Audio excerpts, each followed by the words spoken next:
Sebuah fenomena alam yang langka dan menakjubkan baru-baru ini terjadi di wilayah Kalimantan Timur.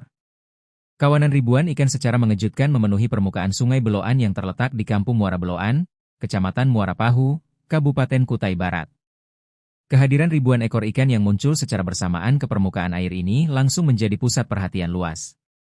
Warga setempat maupun netizen di jagat maya dibuat terheran-heran oleh pemandangan yang tidak biasa tersebut. Berdasarkan informasi yang dihimpun, peristiwa ini terjadi akibat dampak dari musim kemarau yang sedang melanda kawasan tersebut.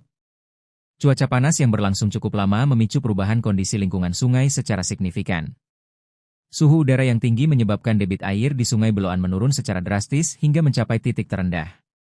Akibat menyusutnya volume air, ruang gerak bagi biota air di dalam sungai tersebut menjadi sangat terbatas.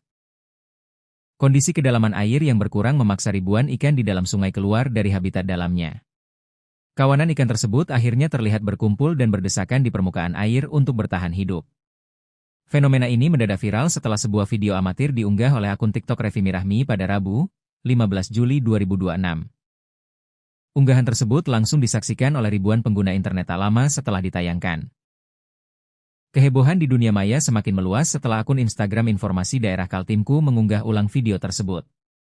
Dalam rekaman visual yang beredar, terlihat jelas hamparan ribuan ikan yang bergerak aktif memenuhi hampir seluruh permukaan sungai.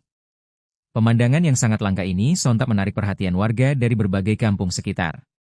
Banyak masyarakat yang sengaja datang ke tepi sungai hanya untuk menyaksikan langsung fenomena alam yang unik ini dari dekat.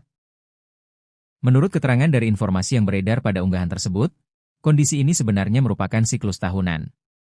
Fenomena serupa kerap terjadi di wilayah Muara Beloan setiap kali air sungai mengalami penyurutan yang sangat ekstrim. Melihat melimpahnya sumber daya alam yang muncul ke permukaan, sebagian masyarakat langsung memanfaatkan momen berharga ini.